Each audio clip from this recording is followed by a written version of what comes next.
तो एक बार फिर से स्वागत है आपका हमारे YouTube चैनल मैथ जर्नी में। और पिछले वीडियो में हमने आपसे चर्चा किया था कि संबंध क्या होता है और संबंध के कुछ फैक्ट्स के बारे में भी मैंने आपको बताया था। आज के वीडियो में हम संबंधों के प्रकार के बारे में जानेंगे कि संबंध के प्रकार कितने होते हैं, मतलब टाइप्स ऑफ रिलेशंस। आज का हमारा टॉपिक है टाइप्स ऑफ रिलेशंस।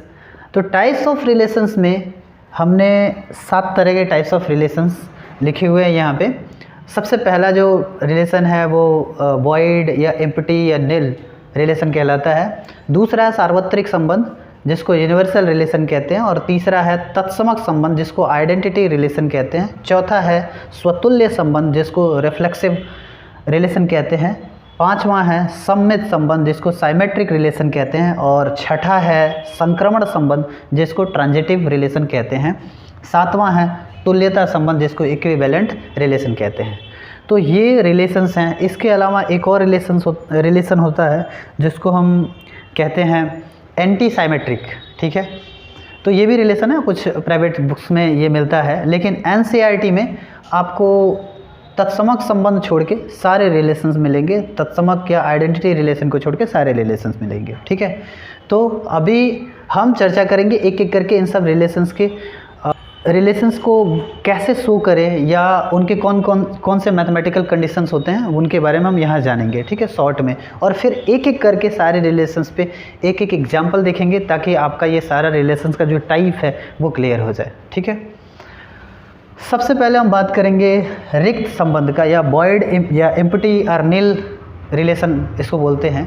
कोई रिलेशन आर है वो सबसेट है ए इंटू ए का, मतलब ए कोई सेट है उसका उसी सेट से मल्टीप्लाई करके और निकाला गया उसका रिलेशन जो है आर सबसेट होगा ए इंटू ए का।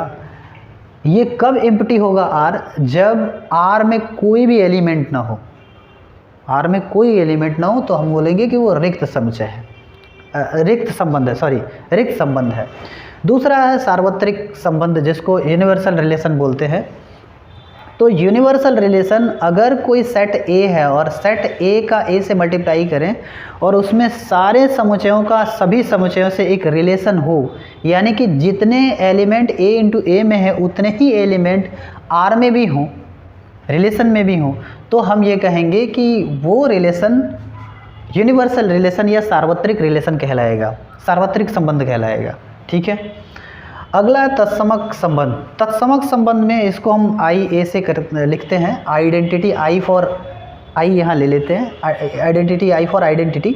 तो आई ए, कोई अगर सेट ए है और उसके सारे जितने भी एलिमेंट हैं वो प्रत्येक एलिमेंट के साथ स्वयं का अगर संबंध हो, जैसा कि मैंने यहाँ दिखाया कि दोनों ही कंपोनेंट इक्वल हों, दोनों ही कंपोनेंट क्या होने चाहिए? इक्वल होने चाहिए, तब जाके हम ये कहेंगे कि वो जो रिलेशन है वो आइडेंटिटी रिलेशन है। अगला जो रिलेशन है स्वतुल्य संबंध जिसको हम बोलते हैं रिफ्लेक्सिव रिलेशन।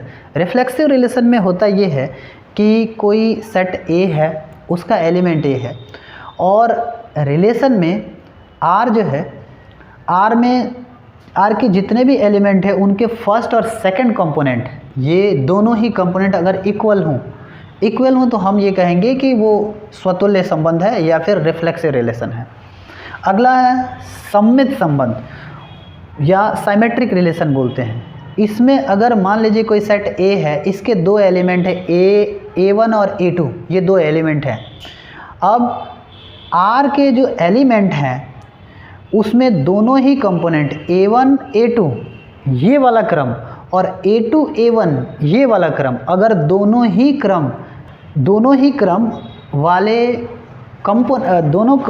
क्रम वाले एलिमेंट अगर इनके एलिमेंट हो, दोनों ही आर के एलिमेंट हो, तो हम ये कहेंगे कि ये साइमेट्रिक रिलेशन होगा। मतलब कहने का मतलब ये है कि अगर मान लीजिए आर का कोई एलिमेंट है 3 4 और दूसरा एलिमेंट है या अगला कोई भी एलिमेंट है 4 3, मतलब ये दोनों ही एलिमेंट हैं 3 4 और 4 3,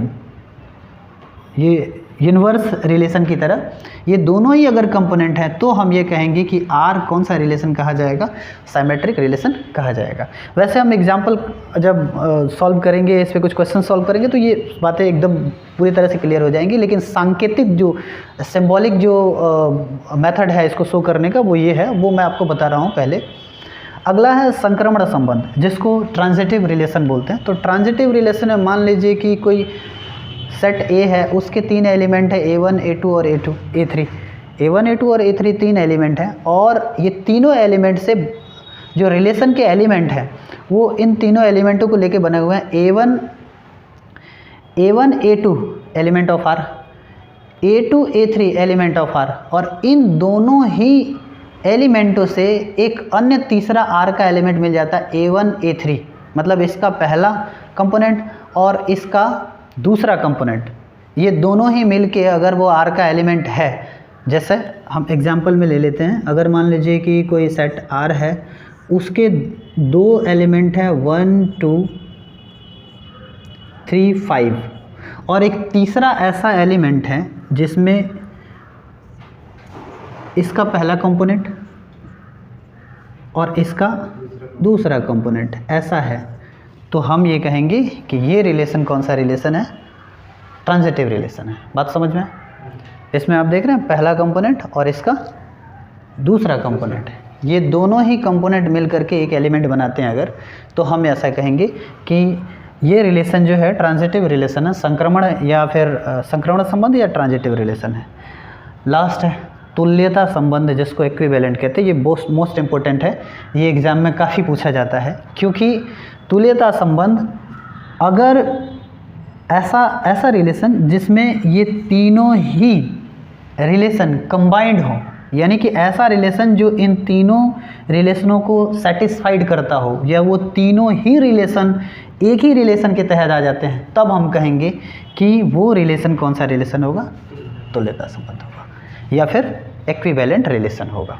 तो मैंने यहाँ लिख दिया हुआ है, इफ़ R, यदि रिलेशन रिफ्लेक्सिव भी हो, साइमेट्रिक भी हो, ट्रांजिटिव भी हो, देन तब हम कहेंगे R will be equivalent relation, R जो है इक्विवेलेंट रिलेशन, तो हम ऐसा कहेंगे। तो ये हमने जाना कि रिलेशन कितने प्रकार के होते हैं और उनको सिंबॉलिकली कैसे हम शो करें, रिप्रेजेंट करें। तो ये सिंबॉलिकली रिप्रेजेंट किया है। अब एक एक करके हम इनका एग्जाम्पल लेते हैं और फिर एक एक को समझने का प्रयास करते हैं। तो अभी तक हमने जाना संबंधों के प्रकार के बारे में। अब हम संबंधों के एक एक प्रकार को लेंगे। जैसे कि पहले हमने रिक्त संबंध लिया हुआ, एक एक प्रकार लेकर के और उसके एक एक एग्जाम्पल लेकर इसको समझेंगे पूरी तरह से कि आखिर इस संबंध में क्वेश्चन किस तरह के आते हैं। तो सबसे पहला संबंध जो हमने लिया हुआ है रिक्त संबंध है। रिक्त संबंध में एक एनसीईआरटी का बहुत ही मज़ेदार उदाहरण है। उदाहरण ये है कि ए एक सेट है, वो इस उदाहरण में ए एक समुच्चय है, वो किसी बालकों का विद्यालय, मतलब सिर्फ और सिर्फ उसमें बालक ही पढ़ते हैं, लड़के ही पढ़ते हैं। विद्यालय है, उसमें विद्यार्थियों का ये समुच्चय है। उस समुच्चय को मान लेंगे ए, ठीक है, वो समुच्चय ए है।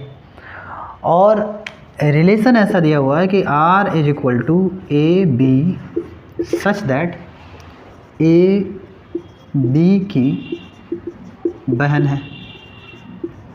मतलब R में वो एलिमेंट होंगे A और B, वे वैसे विद्यार्थियों का ये दोनों ही कंपोनेंट होगा, या एक पूरा समुच्चय बनेगा जिसमें A पूरा एक एलिमेंट जिसमें पहला कंपोनेंट दूसरे कंपोनेंट की बहन है। तो इसमें कितने अवयव होंगे ये देखेंगे हम। तो आप इस बात को समझिए कि विद्यालय बालकों का है और बहन होने के लिए शर्त यह है कि उसमें बालिकाएं होनी चाहिए, और इसमें कोई भी ऐसा विद्यार्थी नहीं है जो बालिका हो, क्योंकि वो विद्यालय बालकों का है। तो इसलिए R में जो एलिमेंट होगा वो एक भी एलिमेंट नहीं होगा। आप ऐसा भी दिखा सकते हैं और आप ऐसा भी दिखा सकते हैं, एक भी एलिमेंट नहीं, ठीक है। तो इस तरह से यह जो संबंध होगा, ये रिलेशन जो होगा, वो रिक्त संबंध के नाम से जाना जाएगा। तो इस तरह के क्वेश्चन आएंगे। जैसे कि मान लीजिए कि हम ये कहें कि किसी तल में, अगला एग्जाम्पल, एक ऐसा समुच्चय B है जिसमें किसी तल में खींची गई सभी समांतर रेखाएं, किसी तल में खींची गई समांतर रेखाएं। समांतर रेखाओं का समुच्चय, मान लीजिए उसमें अगर हम इसको ऐसे देखें तो L1 L2 dot dot dot dot, ये सभी परस्पर समांतर हैं। एक तल है, परस्पर समांतर रेखाएं ऐसे खींची गई हैं पूरे तल में, ठीक है। और रिलेशन ये कहता है कि कोई दो रेखा जिसमें L1 और मान लीजिए L2 इस तरह से एक दूसरे से इंटरकनेक्ट हैं, सच दैट L1 L2 पर लंब है या फिर प्रतिच्छेदी रेखा है, ऐसा भी कह सकते हैं। तो आप ये समझेंगे कि इसमें कोई रेखा एक दूसरे को काटेगी नहीं। क्यों? क्योंकि ये सभी रेखाएं समांतर हैं, समांतर रेखाओं का समुच्चय है। तो हम यह कहेंगे कि R एक रिक्त समुच्चय है। तो ये भी एक एग्जाम्पल हो सकता है। तो ऐसे बहुत सारे एग्जाम्पल जिसमें जो शर्त दिया वो शर्त के अनुसार एक भी एलिमेंट ना हो, ये एक भी एलिमेंट ना बने, यानी कि पहले किसी भी एलिमेंट का पहले कंपोनेंट से दूसरे कंपोनेंट के बीच का जो रिलेशन दिया हुआ है वो रिलेशन बने ही ना, तो एक भी एलिमेंट बनेंगे ही नहीं। यानी पहले कंपोनेंट से दूसरे कंपोनेंट के बीच का जिस तरह से संबंध यहाँ दिखाया गया है उस तरह का संबंध फॉलो करने वाला कोई कंपोनेंट है ही नहीं, कोई उसमें एलिमेंट उस सेट में है ही नहीं। तो उस सेट में नहीं है तो फिर रिलेशन के सेट में कोई ऐसा एलिमेंट बनने से रहा और नहीं बनेगा, तो इस रिलेशन को हम बोलेंगे कौन सा रिलेशन? नल या एम्प्टी या फिर वॉइड रिलेशन बोलेंगे, ठीक है।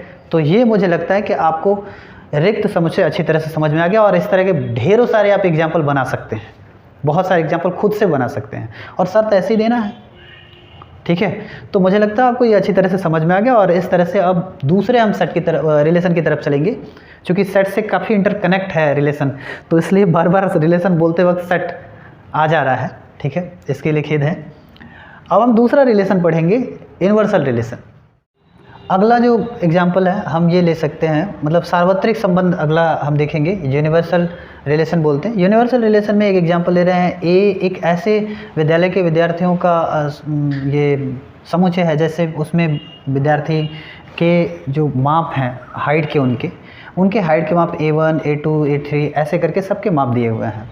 और रिलेशन ऐसा है कि वो ये कह रहा है कि A1 A2 such that, A1 का A2 से रिलेशन सच दैट ऐसा है कि A1 व A2 के ऊंचाइयों में कम से कम 3 मीटर का अंतर है, ऐसा रिलेशन कह रहा है। तो आप इन दोनों के बीच का अंतर निकालिए। अब किसी की हाइट जो है 90 सेंटीमीटर से, मान लीजिए 90 सेंटीमीटर से, और बहुत हाइट होगी तो 75 मान लीजिए, मान के चलिए किसी विद्यालय में। अब 75 उतने हाइट के तो बच्चे होंगे नहीं, फिर भी 150 के मान लीजिए, इतने सेंटीमीटर के इनके बीच हाइट है। अब कभी भी इस बीच का जो अंतर है वो कभी भी 3 मीटर से कम ही होगा, कभी भी उनका, ये खुद ही 3 मीटर नहीं है तो इनके बीच का अंतर 3 मीटर से ज़्यादा कैसे हो सकता है? तो ऐसे तो इसमें सारे बच्चों का, सभी का एक ये बन सकता है, एलिमेंट बन सकता है। इसको इसके साथ लेके, इसको इसके साथ लेके, सबके साथ लेकर के एक एलिमेंट बन सकता है और इसमें कोई भी बच्चा अछूता नहीं रह जाएगा या कोई भी कंपोनेंट एलिमेंट बनने में अछूता नहीं रह जाएगा। इसलिए इसको बोलेंगे कि ये एक यूनिवर्सल रिलेशन है, क्योंकि ए का ए से आप मल्टीप्लाई करें, मतलब प्रत्येक बच्चे का प्रत्येक बच्चे से संबंध बनाएं अगर वो मल्टीप्लाई करके, तो a इंटू ए का भी वैल्यू उतना ही आएगा जितना की वैल्यू r का आएगा। r में जितने एलिमेंट होंगे उतने ही a इंटू ए में भी एलिमेंट होंगे, और इसी रिलेशन को हम बोलते हैं यूनिवर्सल रिलेशन। तो ये हो गया यूनिवर्सल रिलेशन। तो मुझे लगता है आपको यूनिवर्सल रिलेशन समझ में आ गया होगा कि यहाँ हमने किसी विद्यालय के विद्यार्थियों को लिया, उनकी हाइट मान लीजिए कम से कम 90 सेंटीमीटर है, ज़्यादा से ज़्यादा उनकी हाइट 150 सेंटीमीटर है। अब रिलेशन ऐसा बनाना है कि वो कह रहा है कि ए और बी के ऊंचाइयों का जो अंतर है कम से कम 3 मीटर होना चाहिए, 3 मीटर से ज़्यादा नहीं होना चाहिए। तो जब इनकी हाइट ही 3 मीटर नहीं है तो इनके बीच का अंतर 3 मीटर से ज़्यादा कैसे हो जाएगा?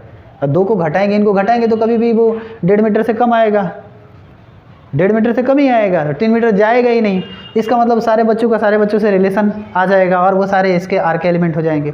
और आप a इंटू ए करें तो सारे एलिमेंट उसमें भी वही होंगे, और a इंटू ए के एलिमेंट और r के एलिमेंट सबके एलिमेंट बराबर हैं, इसलिए ये दोनों एलिमेंट बराबर हैं, अतः ये कहेंगे कि ये कौन सा संबंध है, यूनिवर्सल रिलेशन है, मतलब सार्वत्रिक संबंध है। तो आप ऐसे कोई भी शर्त जिसमें a इंटू ए के सारे एलिमेंट और r के सारे एलिमेंट बराबर आ जाएं, पूरे के पूरे एलिमेंट रहें, तो फिर हम वहाँ ये नहीं कह सकते हैं कि r सबसेट a इंटू ए, ऐसा नहीं कह सकते हैं।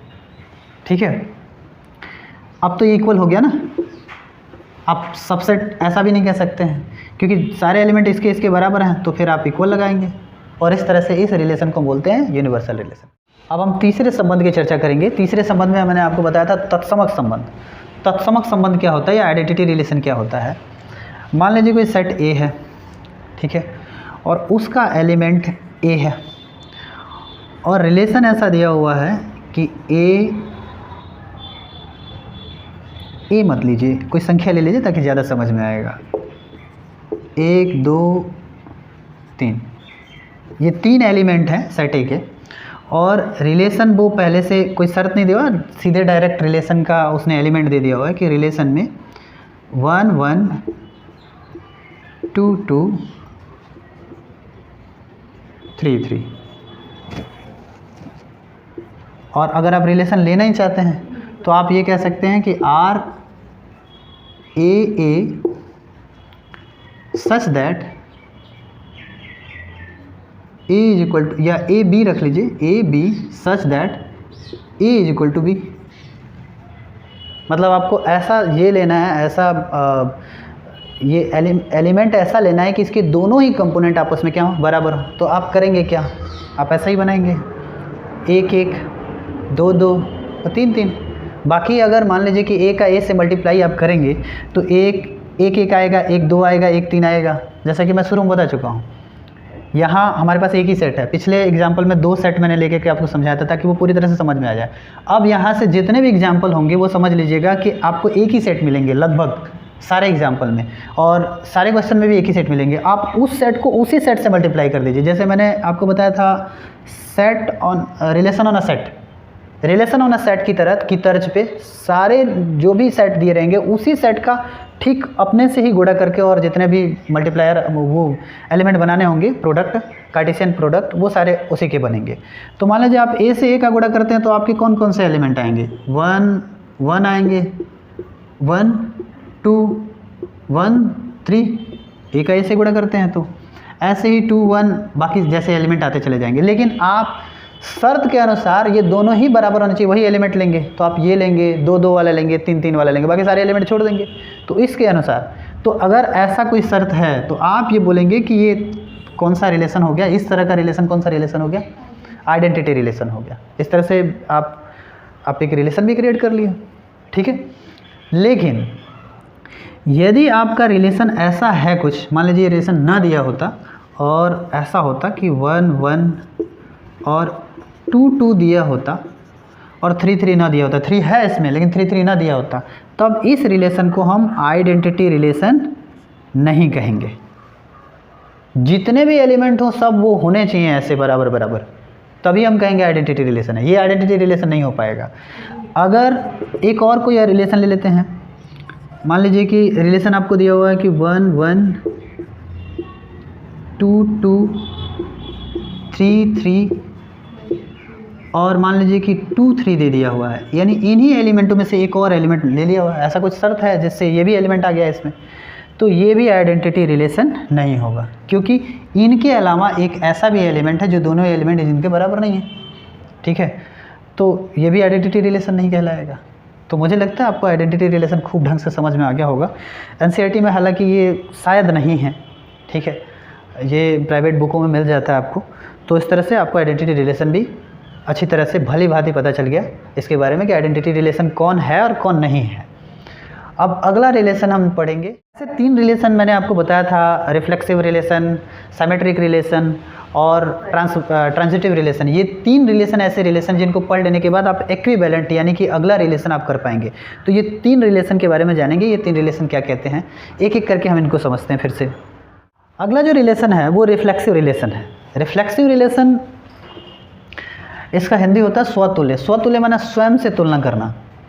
अब मान लीजिए कि एक कोई सेट है ए, उसके एलिमेंट है 1 2 और मान लीजिए कि 3 हैं, ऐसे 3 एलिमेंट हैं और R ऐसा किया हुआ है, R एक ऐसा शर्त दिया हुआ है जिसके तहत एलिमेंट जो बन रहे हैं वो 1 1 बन रहे हैं,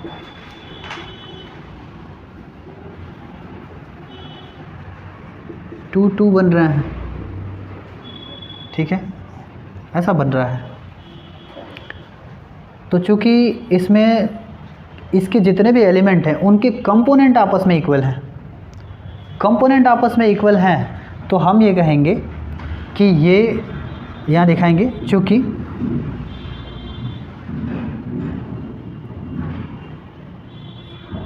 वन रिलेशन 1 एंड 2 रिलेशन 2, मतलब 1 का 1 से रिलेशन 2 का, यानी ये दोनों ही कंपोनेंट, दोनों तरफ के first component second component, first component second component दोनों ही बराबर हैं, तो इसलिए कहेंगे R इज़ अ रिफ्लेक्सिव, इसको बोलेंगे R इज़ अ रिफ्लेक्सिव। अब इसके लिए शर्त देख लेते हैं, ऐसा कौन सा शर्त होगा जो इसमें ऐसे करके होगा। प्रत्येक एलिमेंट होने चाहिए बराबर, कोई इसमें ऐसा एलिमेंट नहीं हो कि बराबर नहीं होने चाहिए। अगर मान लीजिए, अब इसमें आप देख सकते हैं कि ऐसा ही कुछ एग्जाम्पल मैंने आइडेंटिटी के लिए भी बताया था। तो आइडेंटिटी में ये तीनों का होना ज़रूरी है और स्वतुल्य में इनमें से एक भी अगर रह जाए, बाकी नहीं है तो नहीं है उसका एलिमेंट। अगर ये ना भी रहे, ये भी ना रहे, मान के चलिए एक ही एलिमेंट हो लेकिन वो दोनों इक्वल होने चाहिए, ठीक है, तो ये स्वतुल्य हो जाएगा। और ये सारे होने चाहिए, वो शर्त है आइडेंटिटी का। तो आइडेंटिटी और ये रिफ्लेक्सिव रिलेशन में बस एक छोटा सा सूक्ष्म अंतर इतना ही है कि इसमें जो हो ना हो तो कोई बात नहीं है, जो नहीं है वो उनके नहीं कोई दिक्कत नहीं है, लेकिन जो हैं वो इक्वल होने चाहिए, first component second component equal होने चाहिए। आ रहा समझ में? तो ये हो गया रिफ्लेक्सिव। और आइडेंटिटी में क्या है कि फर्स्ट सेकंड कंपोनेंट इक्वल तो होने ही होने चाहिए, लेकिन जितने कंपोनेंट जिस सेट से वो बना है वो सारे सेट के सारे कंपोनेंट उसमें मौजूद होने चाहिए। अगर एक भी कंपोनेंट कम हुआ तो आइडेंटिटी नहीं होगा। तो ये भ्रम की स्थिति है, ये आप दूर करिए और इतना जान लीजिए कि इसमें एक भी कंपोनेंट रहा तो ये रिफ्लेक्सिव कहा जाएगा, ये रिलेशन रिफ्लेक्सिव कहा जाएगा, ठीक है। बस शर्त ये है कि दोनों ही कंपोनेंट, फर्स्ट कंपोनेंट और सेकंड कंपोनेंट, पूरे एलिमेंट के, ये पूरा एलिमेंट है ELEMENT और ये कंपोनेंट है इनके, ठीक है। तो एक कंपोनेंट इक्वल होने चाहिए किसी भी एलिमेंट के, ठीक है, प्रत्येक एलिमेंट के कंपोनेंट इक्वल होने चाहिए और जितना इसमें है उतना इसमें पूरे ना भी रहें तो भी वो स्वतुल्य ही माना जाएगा। लेकिन अगर ये पूरे ना रहे तो वो आइडेंटिटी नहीं माना जा सकता। तो आइडेंटिटी रिलेशन में और रिफ्लेक्सिव रिलेशन में बस इतना ही का अंतर है। तो बस अब समझ में आ गया होगा आपको कि इनमें 3 का होना ज़रूरी नहीं है कोई, ठीक है। हाँ, एक तरह से आइडेंटिटी रिलेशन हम ये कहेंगे कि वो स्वतुल्य भी है, लेकिन स्वतुल्य आइडेंटिटी नहीं है, क्योंकि स्वतुल्य में ये शर्त नहीं है कि कौन होगा कौन नहीं होगा। उसमें ऐसा शर्त नहीं है कि इसमें से कोई एक एलिमेंट नहीं इसमें रहेगा तो काम नहीं चलेगा। लेकिन आइडेंटिटी में ये शर्त है कि ये सारे एलिमेंट होने चाहिए। ये तो इतना पे भी रिफ्लेक्सिव हो जाएगा, लेकिन आइडेंटिटी इतना पे आइडेंटिटी नहीं हो सकता है, क्योंकि इसके लिए ये भी कंपोनेंट होने ज़रूरी है, ठीक है। तो हम ये कह सकते हैं कि आप रिफ्लेक्सिव, अगर कोई मान लीजिए कि कोई रिलेशन रिफ्लेक्सिव है, R1 रिफ्लेक्सिव है और RI तो आइडेंटिटी है, ये दोनों इक्वल हैं, ऐसा हम नहीं कह सकते। हम ऐसा कहेंगे कि ये बड़ा होगा या तो क्या हो जाएगा, बराबर हो जाएगा, यानी सबसेट होगा कह सकते हैं। अब सबसेट का कॉन्सेप्ट समझ में आ गया है कि ये कभी भी बड़ा होगा या फिर बराबर हो सकता है, कभी भी ये छोटा नहीं हो सकता है, लेकिन ये क्या हो सकता है, इसमें कम एलिमेंट हो सकते हैं। तो बात समझ में आ गया ना, ये चीज़ क्लियर कर लीजिए, ठीक है। तो आशा है आप लोगों को ये भी समझ में आया होगा। फिर आगे बढ़ते हैं। अगला जो रिलेशन है वो है सममित साइमेट्रिक रिलेशन। तो साइमेट्रिक रिलेशन को समझते हैं। एग्जाम्पल यही रहने देते हैं। मान लीजिए कि सेट ए है जिसके एलिमेंट है 1 2 3 ऐसे एलिमेंट है, और आर एक रिलेशन है जिसके एलिमेंट हैं 1 2 और दूसरा एलिमेंट है 2 1, ऐसा है। अगर ऐसा है कि अब यहाँ दिखाएंगे, चूँकि 1 रिलेशन 2 एंड 2 रिलेशन 1, यानी कि पहले का दूसरे से रिलेशन है और दूसरे का किससे रिलेशन है, पहले से। फर्स्ट कंपोनेंट सेकंड कंपोनेंट, ठीक है। और यहाँ सेकंड कंपोनेंट और फर्स्ट कंपोनेंट ये दोनों ही एलिमेंट हैं इसमें। तो ऐसा है तो हम ये बोलेंगे सो, क्योंकि हमने कहा है उसमें कि A1 relation A2 and A2 relation A1, यदि ऐसा बनता है तो उस रिलेशन को हम क्या बोलते हैं, symmetric. Then R is symmetric, ठीक है, साइमेट्रिक रिलेशन का। तो ये सही यहाँ भी है, एक का दो से संबंध है, दो का एक से संबंध है, दोनों ही संबंध यहाँ हैं। तो हम ऐसा बोलेंगे कि ये जो रिलेशन है वो कौन सा रिलेशन है, symmetric relation. So R is symmetric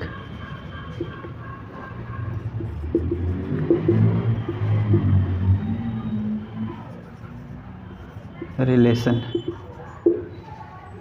ठीक है। तो आपको साइमेट्रिक भी समझ में आ गया, कोई दिक्कत नहीं है साइमेट्रिक में। अब अगला जो रिलेशन है वो कौन सा रिलेशन है, ट्रांजिटिव रिलेशन है। अगला जो रिलेशन है वो ट्रांजिटिव रिलेशन है। और ट्रांजिटिव रिलेशन का शर्त ये है कि अगर मान लीजिए कि कोई सेट A है और उसके 3 एलिमेंट हैं A1 A2 और A3, मतलब एलिमेंट तो और भी होंगे, 3 एलिमेंट ऐसे हैं जिनमें रिलेशन के जो एलिमेंट बन रहे हैं वो A1 A2 element of R, मतलब element of relation R, and A2 A3 element of relation R। और इन दोनों ही रिलेशन से हमें इन दोनों ही कंपोनेंट से, इन दोनों ही एलिमेंट से हमें R का एक और एलिमेंट प्राप्त होता है A1 A3। अगर ऐसा प्राप्त हो जाता है, ऐसा होता है, तो हम ऐसा कहेंगे कि R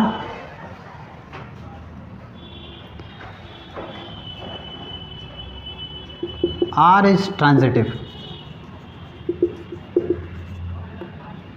relation. R transitive relation है। हम इसको एक तरह से और कह सकते हैं, सिंबलाइज दूसरे तरह से भी कर सकते हैं। हम लिख सकते हैं A1 relation A2 and A2 relation A3, ऐसा भी कह सकते हैं। और इनसे प्राप्त होने वाला relation we getting relation A1 relation A3 from R1 relation A1 relation A2 A2 relation A3, इन दोनों रिलेशन से ये रिलेशन प्राप्त होता है। मतलब हम इस तरह से भी सिंबलाइज कर सकते हैं इस चीज़ को, ऐसा भी लिख सकते हैं, ठीक है।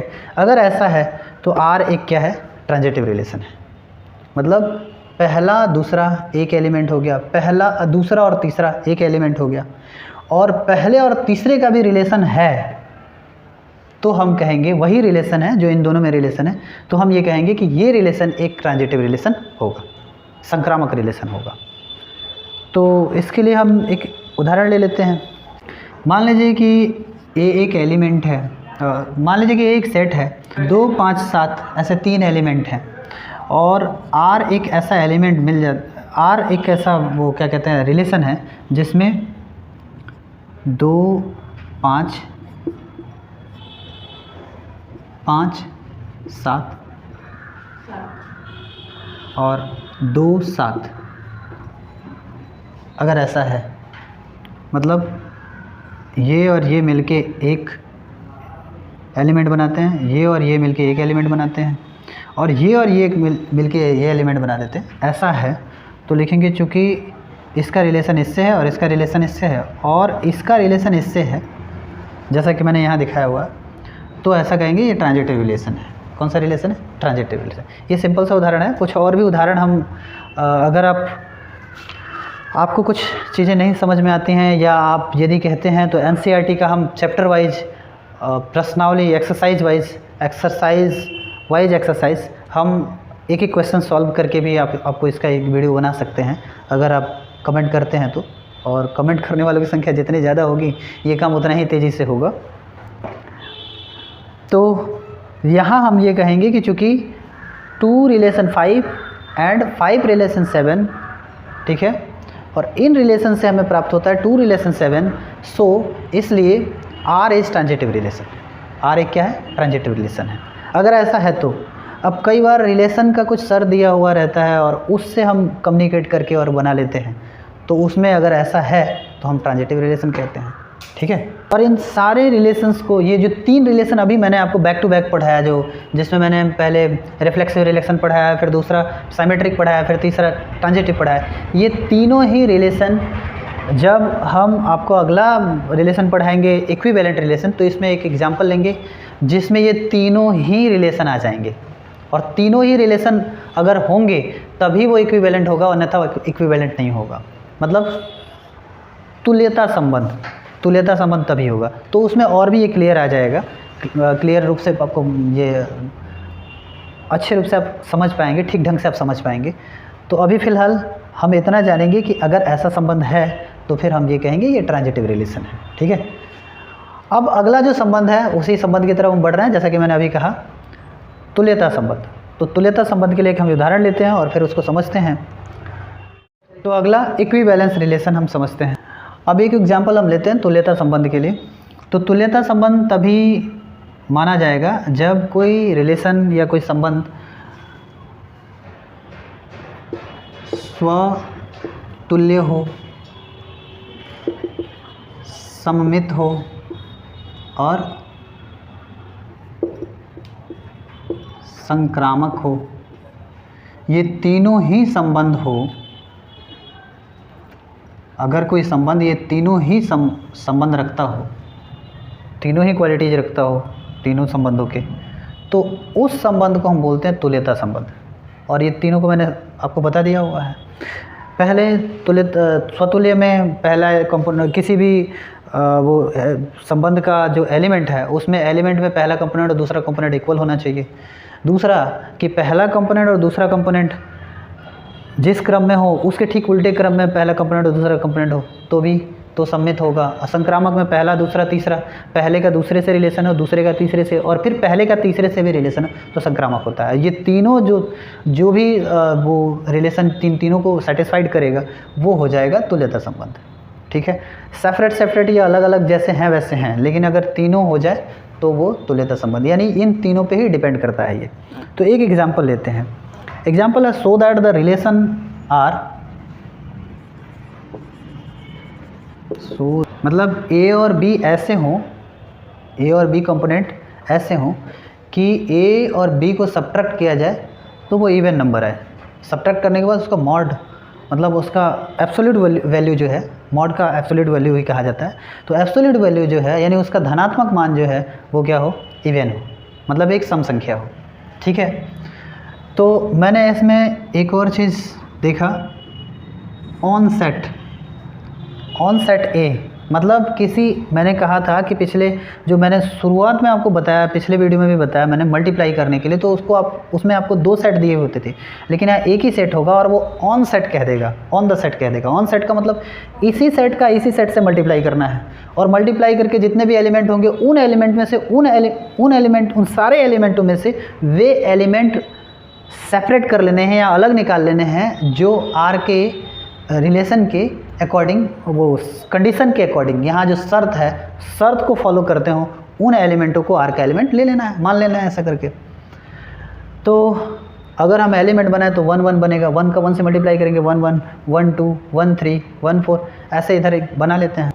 देखिए a इंटू ए करेंगे तो 25 एलिमेंट होंगे। आपको पता है कि 5 एलिमेंट ए के हैं और फिर a से मल्टीप्लाई करेंगे तो 5 गुणे 5 25 होगा। ये आपको करने की ज़रूरत नहीं है, मैंने सिर्फ इसको इसलिए लिखा है ताकि ये R में मैं कैसे ये एलिमेंट लेता हूँ वो आपको समझ में आ जाए। तो ये सिर्फ मैंने आपको दिखाने के लिए किया हुआ है। जिस थीम पे मैंने आपको पढ़ाया है, जिस थीम पे मैंने आपको समझाया है, उस थीम को मैं केवल फॉलो कर रहा हूँ। आपको क्वेश्चन सॉल्व करते वक्त ये फॉलो नहीं करना है, ठीक है, क्योंकि ये बड़ा लेंदी प्रोसेस है, ठीक है, और इसको ज़रूरत भी नहीं है करने की, क्योंकि इसके सारे एलिमेंट हमारे काम के तो हैं नहीं। इस रिलेशन के अनुसार सारे एलिमेंट काम के नहीं हैं, ठीक है, तो इनकी ज़रूरत भी नहीं है। लेकिन उनमें से कुछ एलिमेंट लेंगे हम, वो किस तरह से लेंगे देखिए। अब मान लीजिए R हमें लेना है, तो हमें ये ध्यान रखना है, अब उसको छोड़ दीजिए थोड़ी देर के लिए, हमें ये ध्यान रखना कि जो भी इसमें हम एलिमेंट लेंगे 1 और 5 के बीच में लेंगे। कुछ भी संख्या लेंगे, कोई भी एलिमेंट लेंगे, उसका फर्स्ट कंपोनेंट भी 1 और 5 के बीच में होगा, 1 to 5 फर्स्ट कंपोनेंट, और सेकंड कंपोनेंट भी आपका 1 to 5 के बीच में होगा।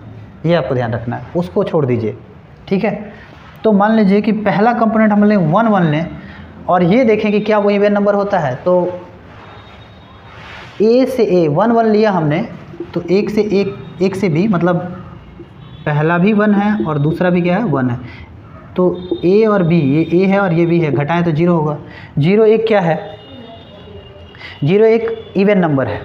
0 1 क्या है? आप लोग जानते हैं इवन नंबर में 0 आ जाता है, 0 2 4 6 8, ठीक है। तो 0 1 इवन नंबर है, तो ये एलिमेंट लिया जा सकता है, क्योंकि ये पालन कर रहा है इस शर्त का, कर रहा है ना कि इन दोनों को घटाएं तो इवन नंबर आना चाहिए, इवन नंबर हो रहा है। तो यानी कि पहला एलिमेंट हम क्या ले लेंगे, अपना 1 1 ले लेंगे, पहला एलिमेंट 1 1 ले लिए, ठीक है। दूसरा एलिमेंट मान लीजिए 1 2 ले रहे हैं, तो 1 से 2 को सब्ट्रैक्ट करेंगे तो कितना आएगा, 1 आएगा, और 1 का -1 आएगा। 1 से 2 को सब्ट्रैक्ट करेंगे तो क्या आएगा। मान लीजिए कि आप पहला एलिमेंट 1 2 ले रहे हैं, जैसे 1 2 ले रहे हैं, तो 1 2 ले रहे हैं, तो आप 1 से 2 को सब्ट्रैक्ट करेंगे, a - b कह रहा है, सब्ट्रैक्ट करेंगे -1 आएगा, -1 का एब्सोल्यूट वैल्यू +1 होगा, और +1 जो इवन नंबर नहीं है, तो यानी कि ये एलिमेंट हमारे अभी किसी काम का नहीं है, ठीक है, क्योंकि हमें एक एक करके सारे संबंध स्थापित करने हैं, ठीक है। और सबसे पहले हम उसमें क्या ये जांच करेंगे, हम ये देखेंगे कि क्या हमारे पास ऐसे इस शर्त के अनुसार ऐसे एलिमेंट आते हैं कि जिससे जो है ये क्या प्रूव हो सके कि ये स्वतुल्य है, क्योंकि स्वतुल्य पहले सिद्ध करना पड़ेगा, फिर सम्मित, फिर संक्रामक, ये तीनों ही सिद्ध कर लेंगे। अंत में हम ये लिखेंगे कि चूंकि ये स्वतुल्य और सम्मित और संक्रामक तीनों ही संबंधों को संतुष्ट करता है, अतः जो ये तुल्यता संबंध है, ये संबंध आर क्या है, तुल्यता संबंध। तो एक ऐसे ही करके सारे एलिमेंट इसके निकालेंगे।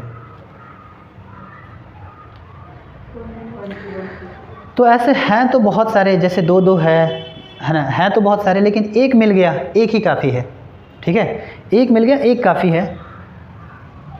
यहाँ ले लेंगे ऐसे, सबसे पहले हम यहाँ सॉल्यूशन लिखेंगे और एक एक की रिफ्लेक्सिबिलिटी की जांच कर, एक एक की वो क्या करेंगे, एक एक वो रिलेशन जांच चेक करेंगे, रिफ्लेक्सिबिलिटी जांच कर लेंगे, फिर साइमेट्रिक रिलेशन जांच कर लेंगे, फिर ट्रांजिटिव संक्रामक भी जांच कर लेंगे। तो सबसे पहले हम रिफ्लेक्सिबिलिटी जांच करते हैं, तो लिखेंगे हम be observe the following properties of relation R. Be observe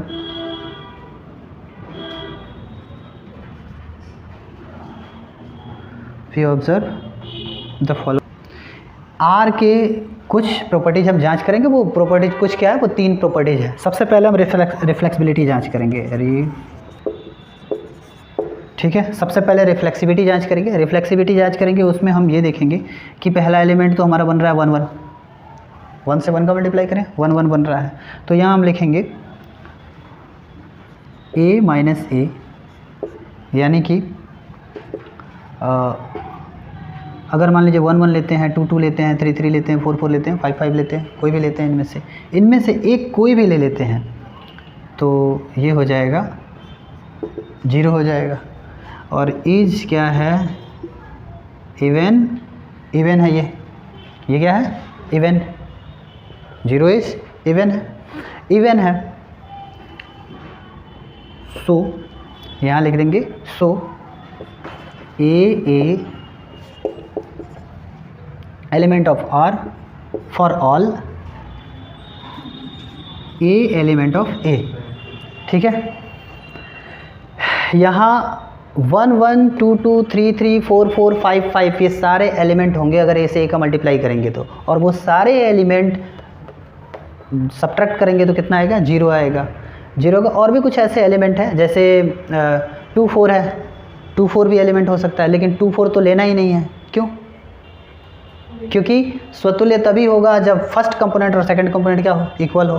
तो बाकी 2 4 वगैरह तो ले नहीं सकते हैं। 1 1 2 2 3 3 4 4 5 5 यानी ये एलिमेंट, ये फिर ये और फिर ये जिस पे मैंने राइट टिक किया हुआ वो सारे एलिमेंट इसको प्रूव करेंगे कि ये इवन नंबर है। ठीक है, तो इसलिए ये क्या होगा, लिखेंगे सो आर इज रिफ्लेक्सिव,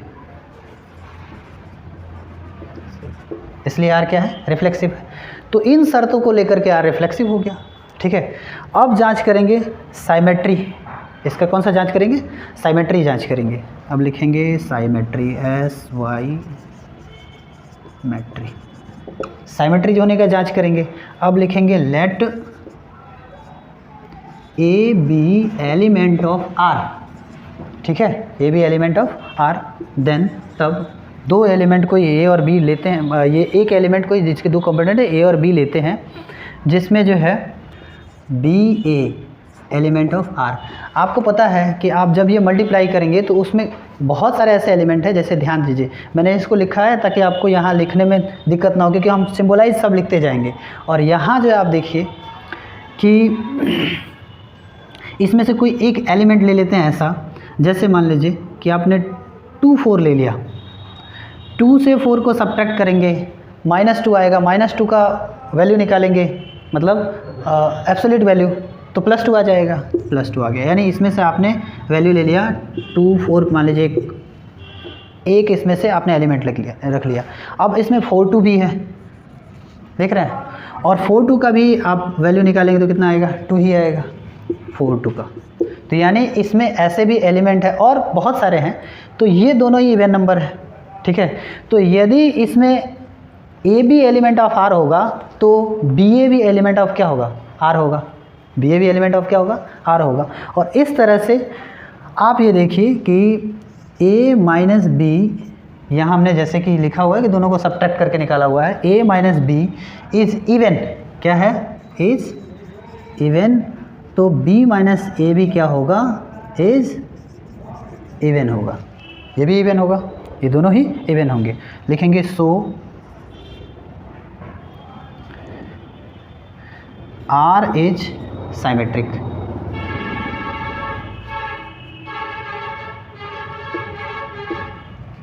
R क्या है, साइमेट्रिक है कि नहीं है। यानी ऐसे एलिमेंट इसमें हैं जो साइमेट्रिक भी इसको बनाते हैं।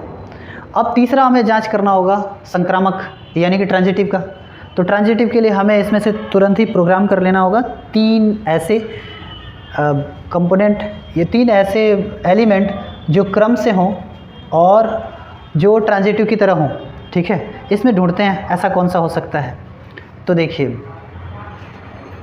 कौन कौन सा हो सकता है, 1 3 2 आ जाएगा, 1 3 2 आ जाएगा। और अब इसमें हम अब जांच करेंगे ट्रांजिविटी का। तो ट्रांजिविटी का जांच कर लेते हैं, ट्रांजिविटी चेकिंग करेंगे। ट्रांजिविटी चेकिंग करने के लिए आप देखिए, आप कोई 3 संख्याएं इसी में से ले लीजिए, जैसे 1 3 और 5 ले लीजिए, क्योंकि इसके एलिमेंट सहजता से इसमें उपलब्ध होंगे। 1 से 3 को घटाएंगे तो कितना आएगा, 2, मॉड में है +2 हो जाएगा, ये इवन नंबर है इवन नंबर। और 3 से अगर मान लीजिए 3 5 एक एलिमेंट लेते हैं आप, जो कि है इसमें, तो 3 से 5 को घटाएंगे तो भी कितना आएगा, -2 आएगा। तो यहाँ माइंड नहीं करता है कि 2 ही आए, ठीक है, माइंड ये करता है कि ये इवन होना चाहिए, तो +2 हो गया, तो ये क्या हो गया, इवन हो गया। अब मान लीजिए 1 और 5 आपने लिया, तो 1 और 5 को घटाया तो कितना आ गया, -4, और ये प्लस कितना हो जाएगा, 4 होगा ना। तो ये भी क्या है, इवन नंबर है, ये कितना आ रहा है इससे मतलब नहीं है, इवन होना चाहिए, यही शर्त कह रहा है ना। तो शर्त कह रहा है कि इवन होना चाहिए, तो लिखेंगे बिकॉज या लेट और 3 हम इसमें से ये ले लेंगे, एलिमेंट ले लेंगे, लेट ए बी सी या let a b element of R, b c element of R, then we get, अब मान लीजिए because a minus b, mod a minus b is even. मान लीजिए कि ए और बी ऐसा लिया गया, जैसे कि मैंने आपको उदाहरण देकर कर दिया कि ऐसा लिया हुआ है कि ये इवन हो, और एंड बी माइनस सी भी क्या हो, इज इवन। क्योंकि आपको याद करिए, आपको मैंने बताया था कि इन दोनों से एक तीसरा संबंध स्थापित हो जाए, तो अब इन दोनों का भी अंतर इवन, इन दोनों का भी अंतर यानी डिफरेंस इवन हो रहा है। अब इसका और इसका difference, then then a minus c, absolute value of a minus c is या विल बी इवन। ठीक है, क्योंकि आप देखिए इन दोनों के अगर अंतर इवन आ रहे हैं, ये भी इवन है और ये भी इवन है, तो इन दोनों के अंतर भी क्या आएंगे, इवन आएंगे। ठीक है, क्यों इवन आएंगे, ऐसा क्यों होगा, यहाँ हमने एग्जाम्पल में ले भी लिया हुआ है। अगर इसको डीपली अगर आप सोचें कि 2 संख्याएं हैं जिनका अंतर इवन है, और मतलब और कोई तीसरी संख्या भी दूसरी संख्या के साथ इवन है, तो पहली और तीसरी भी इवन कैसे होगी। अब इसको अगर हम सॉल्व करें तो थोड़ा सा लंबा होगा, ठीक है, कोई एग्जाम्पल लेके सॉल्व करें, इसलिए मैंने इसी में से एलिमेंट लेकर के आपको दिखा दिया हुआ है कि कैसे इवन हो सकता है। आ रहा समझ में, क्योंकि आप जानते हैं कि इवन और ऑड का वो तरीका आप जानते हैं कि एक इवन, एक ऑड और दूसरा ऑड सब्ट्रैक्ट करने पे क्या आता है, इवन आता है ना। यहाँ हमने तीनों के तीनों कौन से नंबर लिए हुए हैं, ऑड नंबर लिए हुए हैं, तो या तो इवन सब्ट्रैक्ट करने पर इवन आता है, नहीं तो ऑड सब्ट्रैक्ट करने पे क्या आता है, इवन आता है। ठीक है, तो यहाँ हमने ऑड सब्ट्रैक्ट किया, इवन आ गया, ऑड सब्ट्रैक्ट किया, इवन आ गया, तो ये भी तो ऑड है, तो सब्ट्रैक्ट करने पर इवन आएंगे ही आएंगे। अब यहाँ समझ लीजिए, मैंने जो आपने बहुत प्रारंभिक कक्षाओं में पढ़ा होगा 6 वगैरह में, उसको लेकर के मैंने समझाने का प्रयास किया हुआ है कि ये ऑड है, ऑड से ऑड सब्ट्रैक्ट हुआ, इवन आया, ऑड से ऑड सब्ट्रैक्ट हुआ, इवन आया, तो ये भी ऑड है, ये भी ऑड है, ये भी ऑड है, तो ये ऑड है और ये ऑड है, ऑड फिर क्या आ जाएगा, इवन आएगा। बात समझ में आ गया ना अच्छी तरह से। तो इस तरह से तीनों में इवन आ गया, और इन दोनों से ही ये प्राप्त हुआ था तीसरा। ठीक है, लिखेंगे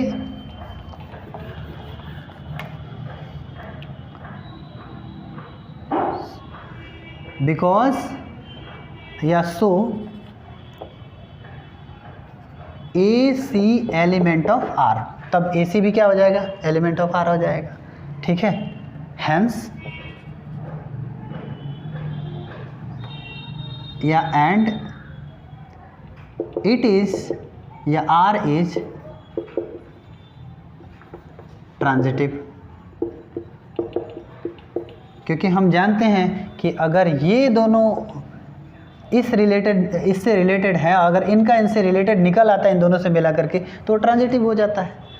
तो यहाँ क्या हो गया, लिखेंगे हैंस बिकॉज आर इज, यहाँ आप लिख सकते हैं बिकॉज आर इज रिफ्लेक्टिव। अब यहाँ इसको मिटा देते हैं और लिख लेंगे यहाँ आर इज इक्विवेलेंस रिलेशन। तो मुझे लगता है आपको ये समझ में आ गया होगा, और अब अगले वीडियो में मिलेंगे फंक्शन के साथ। तब तक के लिए वीडियो देखते रहिए, शेयर करते रहिए, और कोई भी परेशानी हो कमेंट कीजिए। धन्यवाद।